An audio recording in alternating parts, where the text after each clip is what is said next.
Hey, we're starting to see a lot of businesses changing things with all of the COVID-19 crisis going on.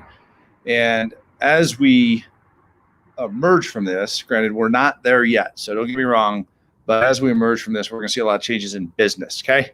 So think about how different businesses are coping with this. I'm going to kind of take you through a few things. I've been reading a couple business journals and are actually talking a lot about this. So it's kind of interesting, as well as this is actually some good ideas to protect yourself and other people around you, or if you run a business, things to think about for your customers and for your business. First of all, to all of the germaphobes out there, you were right. Okay, kudos to you. Wiping things down, when you get on an airplane, and I'll be the first one to say I wipe down my airplane seat. And I rarely ever get sick traveling. So all these things do work. They do, even during the they prevent you from getting sick during these times. So we know they work. Okay, wiping everything down, washing your hands all the time. You got it right. And we're going to keep seeing it. And this is what's going to keep this thing from coming back. This is how we're going to flatten the curve is through hygiene and making sure we're doing things right.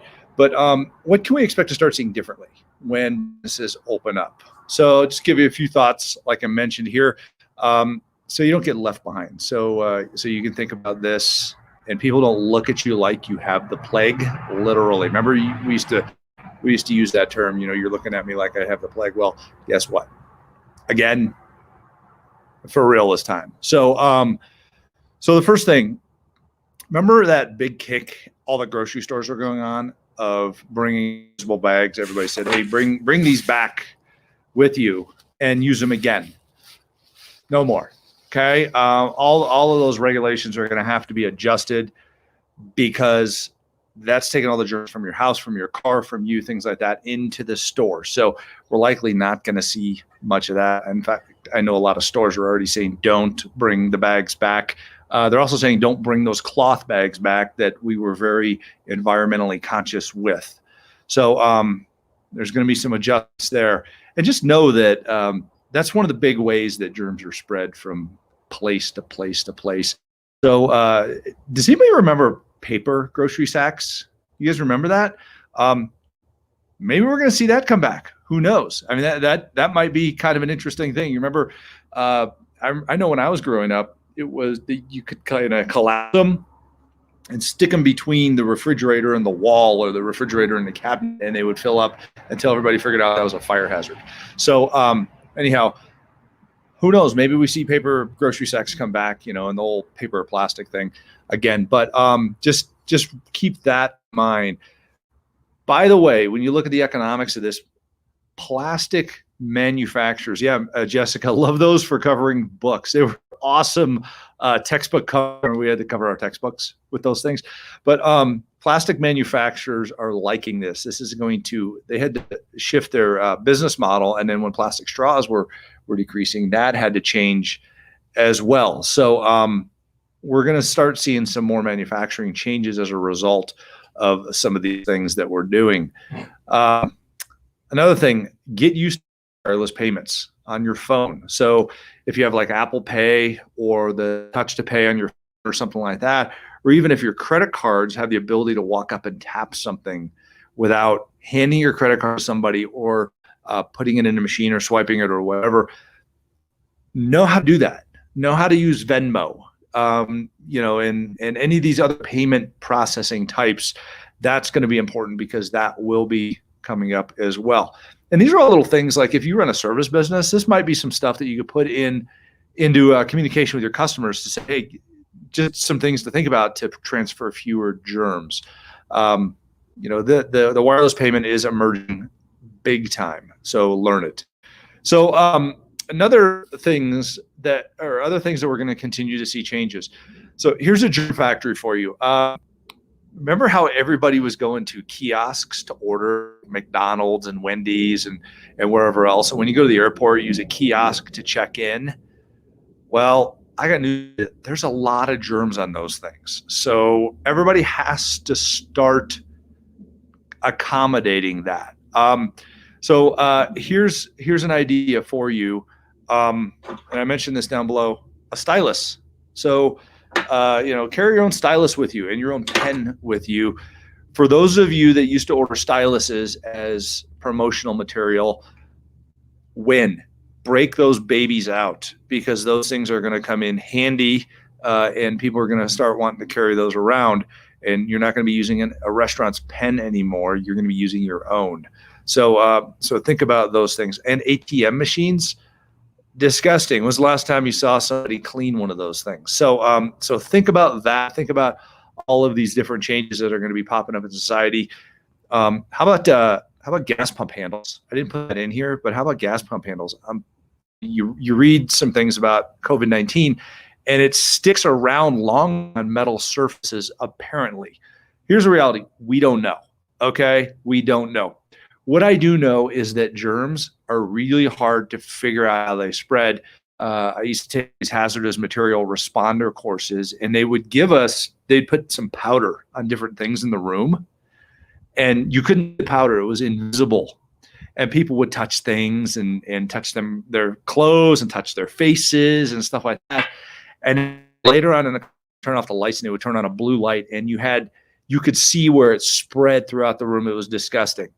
And that's what happens with germs. And this isn't a very short lifespan. This is just a matter of, minutes or an hour or two. This is how we're going to have to look at society, is how do we protect ourselves? So a couple points. Like I said, get used to carrying a stylus. More hand sanitizing stations. In hospitals, they have something called, they have hand sanitizers in rooms and out rooms. So you have called foam in, foam out. So if you walk into a room, you put the stuff on your hands so you're not affecting anybody in the room. And when you leave, you're not carrying the germs on your hands out of the room. Now also remember, you got to wipe your feet places as well, because germs on your feet. A good place to get in the grass, wherever, it's 100%, but it's better than not doing it and taking those things home, because you hop in your car and they go with you. So, here's a good one. Kim, China destroyed their paper money in some places. No more cash or coins. That's always been one of the dirty things around. So just another consideration, okay? How do you tip? Think about that. Can you Venmo somebody for a gratuity? So how do we do that? But that's a really good point, Kim. Let's see what else. Your phone. Here's the reality of your phone. It is one of the biggest germ transporters out there. Just think about this. So watch when people are places. If you have a business, make sure you're wiping down where people put their phones. If we all have a phone, so don't put it on your face. Use your earbuds.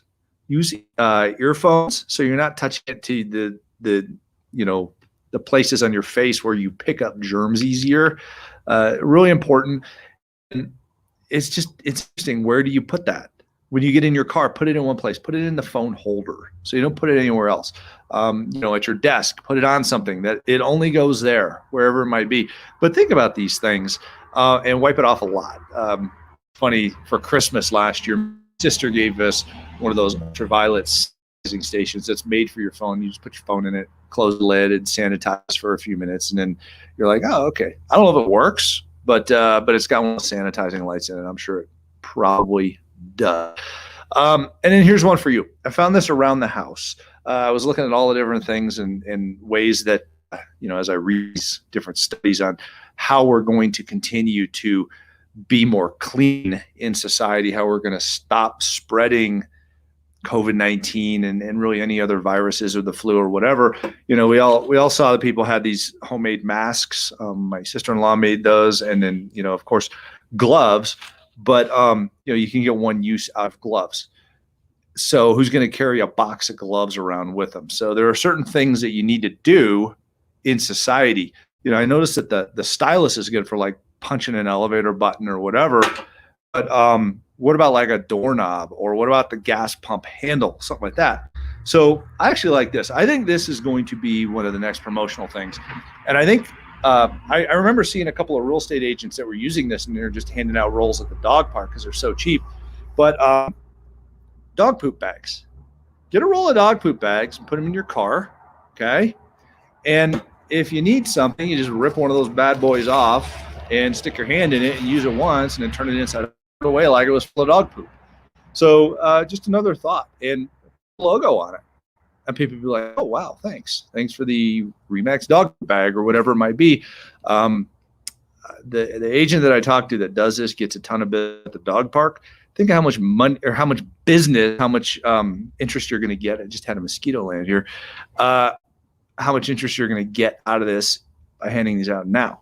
And of course, can't go with hand sanitizer. So anyhow, just a few ideas. If you have a business, when you're talking to your kids, or you're looking for something to try and keep yourself safe in society, not spread this thing, because we got to watch out for each other. We got to watch out for each other. And our first responders are careful to where they're responding to now. We're careful to how we talk to people, our social distancing. We're getting used to trying to be healthy. Okay, we're getting used to it. And I see everybody, we just had our stay-at-home extended until I think the end of April. LA County just had this extended well into May. A lot of places are extended well in May now. But based on the studies, it seems to be working. So this is what we need to do, and this is how we need to go about life. But we will be still looking at this. If all goes well next year, the flu season will almost be non-existent. Think of how great that would be. So anyhow, just a few ideas for you. Here's one more from Nadine. Leave groceries non-perishable in the garage for a few days. That's a good idea. You can just leave them in your trunk of your car, not driving anywhere generally. Thing you don't want to do is leave them somewhere where the mice can't get in them, but I love that idea. Don't bring them in the house for a few days. So Virginia is June 10th for, wow, Wade, that's a long time from now. So let's take care of ourselves. Let's get out of this healthy and liking each other. That's really important. We can't go stir crazy. Get as much fresh air as you can. Today in Denver, it's 70. Tomorrow, it's going to be like 19. So, it's going to be a spring. Okay. And let's keep an eye on each other. Let's make sure people keep a smile on their face and love in their hearts. And it's okay to wave to everybody you see and say hi and things like that. And social distance, but see human beings. So take care of each other. Do well, be safe, be strong. Thanks for all you do, everybody. I am still seeing real estate deals happen. By the way, those of you just agents and brokers out there, check out Keeping Current Matters, KCM. Steve Harney, and I know him and Tom Ferry did a webcast yesterday. It's on Tom Ferry's page. Hour-long video, talks about the recovery in the marketplace and things like that, unemployment. It's actually really interesting, and they kind of give you the encouraging side of this whole thing, but they're realistic at the same time. So good data, good information to know for your customers, and you can also get some stuff from Steve Hardy's page, Keeping Current Matters, to send out to your customers. So again, be well, be safe, be strong. Love you guys. Thanks for what you do. Let's all smile. They're free and we don't run out of them, and then feel good. So have a good weekend, whatever you celebrate, be it Passover, Easter, anything else. Love it. Let's enjoy each other's presence, and we'll get through this. Bye.